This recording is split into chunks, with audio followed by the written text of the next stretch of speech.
कुठलाही प्रोजेक्ट करताना ना त्याच्यामध्ये वेगळे चॅलेंजेस असतील तर त्याला मजाच येते.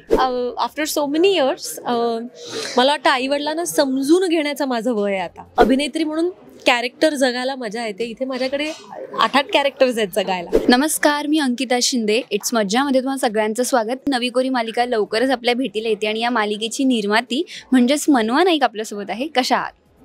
ऑल वेल आतापर्यंत तरी, थँक्यू. पण निर्मिती क्षेत्रामार्फत एकूण एक चांगल्यापेक्षा चांगली कथा घेऊन यायचं असं ठरवलंय का?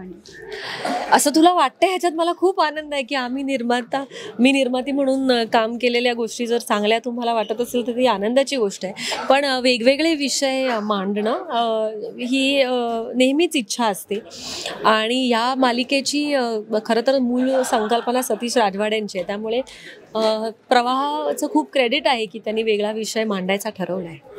पण आई आणि बाबा रिटायर होत आहेत ही मालिका किंवा नाव खूप वेगळं आणि एरवी हिरो हिरोईन्सचं एज सुद्धा पाहिलं तर ते फार वेगळं आहे असं घडत नाही. त्यामुळे सिनियर सिटीजन्स अटेन्शन सेंटर असणारे किंवा सेंटर पॉईंट असणारे मालिकेचं. त्यामुळे ही मालिका जेव्हा तुमच्याकडे आली तेव्हा निर्माती म्हणून काय थॉट साधारणतः पहिला आलं किंवा ट्रिगर पॉईंट काय होता? कुठलाही प्रोजेक्ट करताना ना त्याच्यामध्ये वेगळे चॅलेंजेस असतील तर त्याला मजाच येते.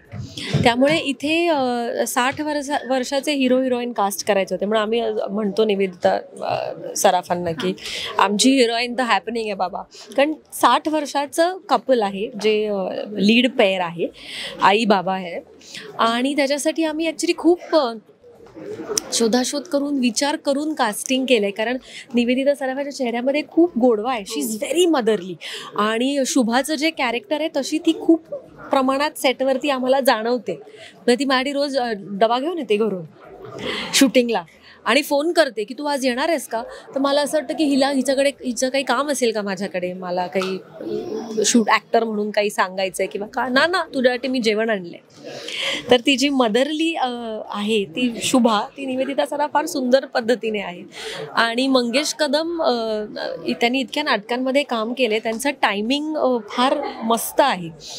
आणि यशवंतसाठी आम्हाला एक टिपिकल कॉमन मॅन वाटणारा ॲक्टर हवा होता आणि Mangesh Kadam perfect, he fits the bill.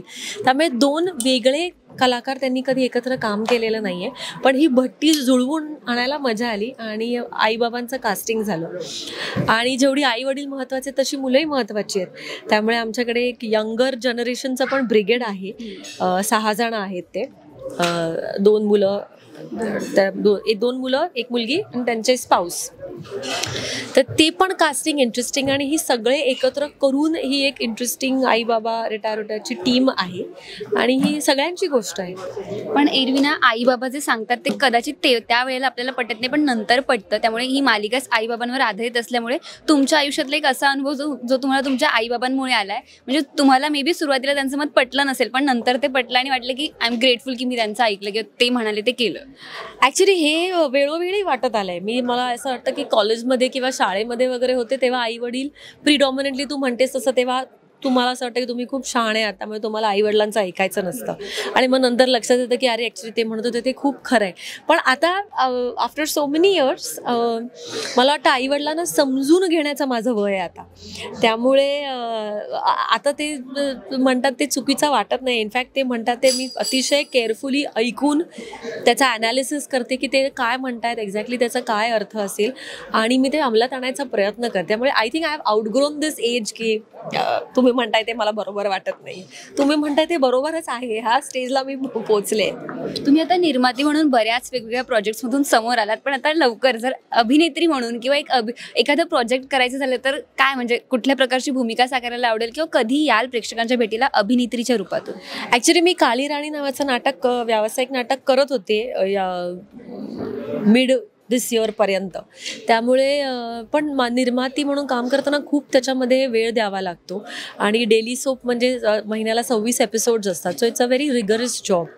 तर त्याच्याबरोबर अजून काहीतरी करून वाट लावून घेण्याची मला इच्छा नाही आहे. एक टाईम पे एक अच्छा आहे. तो हा शेव व्यवस्थित सेटल झाला की मग मी या गोष्टीचा विचार करेन. पण अभिनेत्री म्हणून कॅरेक्टर जगायला मजा येते. इथे माझ्याकडे 8 कॅरेक्टर्स आहेत जगायला. त्यामुळे ही अजून मजा येते. शेवटचा प्रश्न, अभिनेत्री की निर्माती कोणती भूमिका जास्त चॅलेंजिंग किंवा एन्जॉय करताय? अनडाऊटेडली निर्माती ही जास्ती चॅलेंजिंग गोष्ट आहे, कारण इकडे फायनान्सपासून क्रिएटिव्हपर्यंत सगळं बघावं लागतं. मी नेहमी असं म्हणते की अभिनय इज माय हॉबी.